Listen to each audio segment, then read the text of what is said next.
Alors, cet épisode du masque obligatoire en extérieur, je le trouve fascinant. Fascinant parce que c'est une démonstration, c'est un exemple limpide d'une transparence cristalline sur les dysfonctionnements dans la fabrique de la loi et de l'argumentation en France. Les contraintes qui pèsent sur les citoyens ne sont pas évaluées ou jamais évaluées lorsqu'il s'agit de faire peser, lorsqu'il s'agit d'atteindre un objectif. On le voit ici, donc le Covid-19 n'est pas une simple grippette, très bien, et il faut naturellement prendre des mesures pour limiter sa diffusion tant qu'on n'a pas de traitement ou de vaccin disponible. Très bien. Donc, mais par contre, on sait aussi que la diffusion du virus se fait principalement dans des lieux clos où il y a beaucoup de personnes en particulier qui parlent en particulier. Donc à l'extérieur, sauf foule dense qui chante peut-être dans un concert, les risques sont minimes.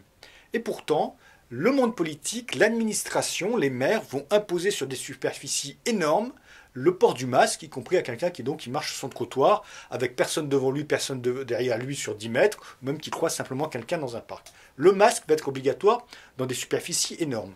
Et pourquoi ils font ça ? Ils font ça naturellement parce que l'objectif est noble, limiter le Covid-19, et il y a un gain, même léger, à porter le masque en extérieur.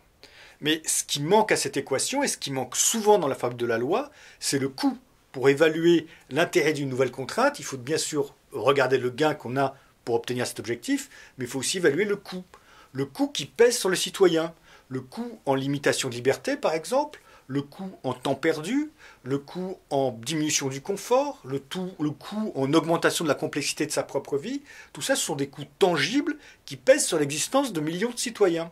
Eh bien, ce coût-là n'est absolument pas évalué. On n'observe que le gain, fût-il minime, mais même s'il est minime, on va quand même appliquer la contrainte, puisque de toute manière, le coût n'existe pas. Le coût n'est pas évalué. Et on a là l'exemple parfait qui explique pourquoi nous vivons maintenant dans une sorte d'immense champ de barbelés, de réglementation qui nous paraît absurde.